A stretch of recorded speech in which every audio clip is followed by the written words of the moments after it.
বিসমিল্লাহির রহমানির রহিম। আসসালামু আলাইকুম। আশা করি বন্ধুরা আপনারা সবাই ভালো আছেন, সুস্থ আছেন। তো আজকে আমার দুপুরের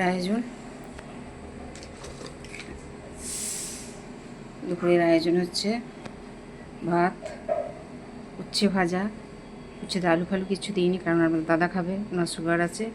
সজনে শাক ভাজা, ঝিঙে পোস্ত আর পনির দিয়ে সোয়াবিনের কষা। এই যে পনিরগুলো, আর পনির কেন দিয়েছি, আর সবাই খায় না, সোয়াবিন খায় না, তাই জন্য পনিরটাও দিয়ে দিয়েছি।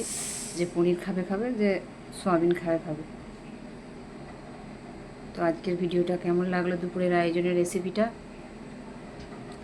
ভালো লাগলে লাইক কমেন্ট শেয়ার করবেন, আর পেজটা ফলো করে আমার সঙ্গে থাকবেন নিত্য নতুন ভিডিও পাওয়ার জন্য।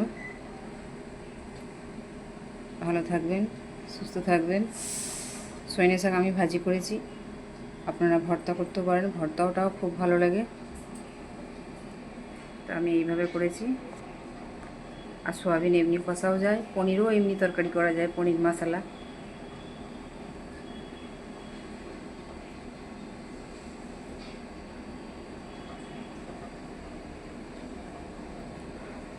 আমার জন্য দোয়া করবেন, আপনারাও ভালো থাকবেন। আল্লাহ আপনাদের সবাইকে ভালো রাখুক, সুস্থতা দান করুক। টাটা, খুদা হাফিজ।